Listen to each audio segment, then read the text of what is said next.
Panorama group, जो सोचता है वो करता है। आपके अपने सपनों का आशियाना। बुलाया है प्रेस कॉन्फ्रेंस का, क्या है? देखिए, 3-4 बिंदुओं के लिए मैं आज एक प्रेस कॉन्फ्रेंस बुलाया। बहुत बहुत धन्यवाद आप सबों के। आप लोग सब आए। मेरे साथ खुशबू है, मुख्य प्रवक्ता आईआईपी का।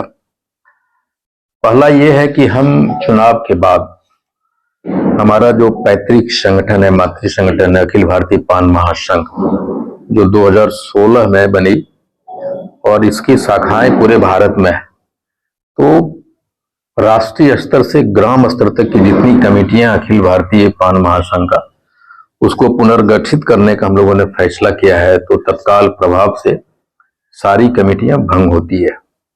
उसी तरह आईआईपी को भी पुनर्गठित करना है, इसलिए राष्ट्रीय स्तर से लेके जिस राज्य में जहां जहां जो कमेटियां बनी है उसको भी भंग किया जाता है। और इस भंग करने के बाद हमने यूपी में, अभी आपको पता है कि मैं 2 दिन पहले यूपी में था, वहां 9 सदस्यीय टीम बनाया है कि जो यूपी को इस संगठन को मजबूत करेगा, वहां के पदाधिकारियों को चयन करेगा। ठीक उसी तरह बिहार में हमने 9 आदमी का कमेटी बनाया है और इस कमेटियों को भंग करने के साथ ही हमारे जो राजेश कुमार प्रसाद जी प्रदेश अध्यक्ष थे, उनको दोबारा हम लोग प्रदेश अध्यक्ष बना रहे हैं। और प्रोफेसर के राज हमारे कार्यकारी अध्यक्ष थे, राष्ट्रीय कार्यकारी अध्यक्ष, उनको दोबारा कार्यकारी राष्ट्रीय अध्यक्ष बनाया जाता है और राजेश जी को प्रदेश अध्यक्ष बनाया जाता है। और उसमें 9 आदमी कमेटी मैंने बनाया है जो बिहार के आईआईपी के संगठन को और अखिल भारतीय पान महासंगठन को दोबारा पुनर्गठन करेगा, जिसके नाम है राजेश कुमार प्रसाद, जो प्रदेश अध्यक्ष हैं, बने रहेंगे। प्रोफेसर के राज राष्ट्रीय कार्यकारी अध्यक्ष बने रहेंगे। राम सकल दास जी, ये जो कमेटी बनी उसके सदस्य होंगे सब, राम सकल दास जी, हरिहर दास जी, रामाधीन जी जो मधुबनी के हैं, मुकेश मंडल जी भागलपुर से हैं, पंचायती राज प्रदेश अध्यक्ष हुआ करते थे, चंद्रशेखर शर्मा जो मधेपुरा के हैं, खुशबू राय और फाहिमा खातून जी। ये 9 सदस्यीय टीम है जो आईआईपी को मजबूत करने के लिए, पुनर्गठन के लिए बनाए गए हैं। उसके बाद आपको बताऊं कि हम पार्टी का विस्तार प्रथम चरण में बिहार के साथ यूपी, झारखंड, असम, महाराष्ट्र में करेंगे। हम लोग बिहार से बाहर, अब आईआईपी बिहार से बाहर देश के अन्य राज्यों में जाएगी और सेकेंड फेज में एमपी, गुजरात और राजस्थान की तरफ हम लोग बढ़ेंगे। और तीसरा है कि यूपी में 2026 में निकाय चुनाव होने जा रहा है, नगर पालिका, नगर निगम का चुनाव होने जा रहा है और उसमें हमारी पार्टी आईआईपी भाग लेने जा रही है, जिसकी तैयारी हम लोगों ने शुरू कर दी। चौथा है कि याचिका समिति की बैठक है 2 अक्टूबर को।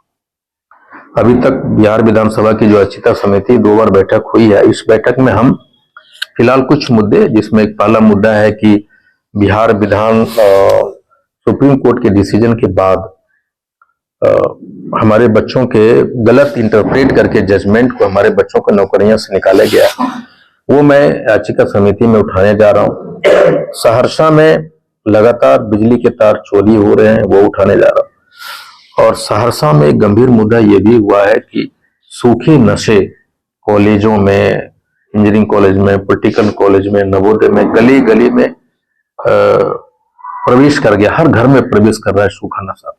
वो भी हम याचिका समिति में डालेंगे, लेकिन हमको लगता है ये सहरसा तक सिर्फ नहीं है, ये बिहार के हर एक कोने में शराबबंदी के बाद ये सूखा नशा हमारे और आपके घरों के नौजवानों के कैरियर खराब करते हुए आपके घरों में घुस जा रहा है। और यही एक वजह था कि हम, आपको पता है कि, और फिर एक मीटिंग हम लोग करने जाते हैं कि हमारे पूरे भारत में जितने भी राज्य हैं, करीब 18 से 20 करोड़ तांती तत्वा, पान, कालिता, कोली कोरी समाज के लोग हैं और हम लोग एक दूसरे को जानते नहीं है। इसलिए हमने एक पहल करना चाहते हैं कि पूरे राज्यों के जितने भी तांती तत्वा, पान समाज, कालिता, कोली कोरी के उपजातियां हैं, उसका एक मीटिंग करेंगे 3 दिवसीय। वो हो सकता है गुजरात हो, वो हो सकता है महाराष्ट्र, हो सकता है बिहार हो, यूपी हो या दिल्ली हो, जहां भी होगा। और हम ये 3 दिवसीय होगा और बिहार में हमारी समस्या क्या है, उनकी स्टेटस क्या है, उस पर चर्चा होगा। और यही सब बातें मीडिया के सामने रखना चाहते थे, इसलिए आज मैं आपको बुलाया। एक सवाल है, आप जिस गठबंधन से चुनाव लड़कर जीत के आए हैं, उस गठबंधन में खास करके पिछले 2 दिनों से काफी खतरा देखने को मिल रहा है। कांग्रेस ने कहा है कि आरजेडी को वैसे नुकसान हुआ है, उनके साथ चुनाव लड़ना मेरे लिए आत्मघाती साबित हुआ है। और सिर्फ वही बात आरजेडी कह रही है कि कांग्रेस हमारे लिए भूल है। तो आपको क्या लगता है इसमें, क्या इस तरह की चीजें? मैंने आरजेडी का तो नहीं सुना, मैंने नहीं देखा, लेकिन कांग्रेस का मैंने वक्तव्य देख रहा था। डॉक्टर शकील अहमद खान, डॉक्टर शकील अहमद खान साहब का, देखिए उनका अपनी राय हो सकता है, लेकिन जब हम महागठबंधन में लड़ते हैं और हारते हैं, ये जो दोषारोपण होता है ना, इस प्रक्रिया को, इस परंपरा को मैं सपोर्ट नहीं करता।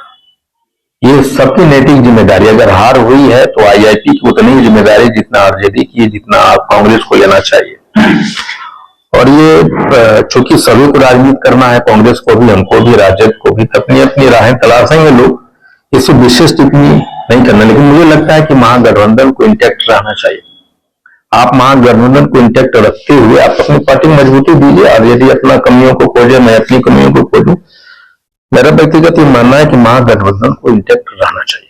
उन्होंने एकला चलो की राह का मैसेज जो है वो दिया है कांग्रेस जो है आने वाले समय में बिहार में अकेली राजनीति कर सकती है या चुनाव लड़ सकती है। देखिए, जो भी ये लोग बात बोले वही लोग हैं जो आरजेडी के साथ करना चाहते थे।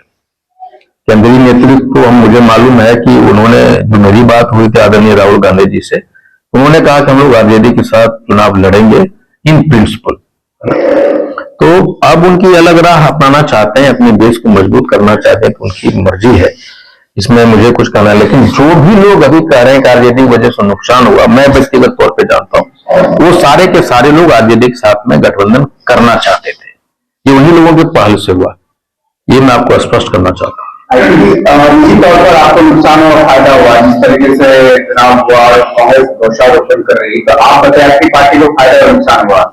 देखिए, हमें जब हम साथ में लड़ते हैं ना, तो हार या जीत परिणाम मात्र होता है, लड़ाई एक शर्त होता है। हाँ, उस लड़ाई के मैदान में हम कितना ठीक से लड़े और क्या कमियां, उसकी समीक्षा होना जरूरी होती है, जो अभी तक नहीं किया इन लोगों ने। मैं व्यक्तिगत तौर पे कांग्रेस के लोगों से बात किया, लवरू साहब से मेरी बात हुई, मैंने तेजस्वी यादव जी से बात की, मैंने दीपंकर भट्टाचार्य जी से बात की, और हमने ये कहा कि भाई एक गठबंधन का, महागठबंधन का समीक्षा होनी चाहिए।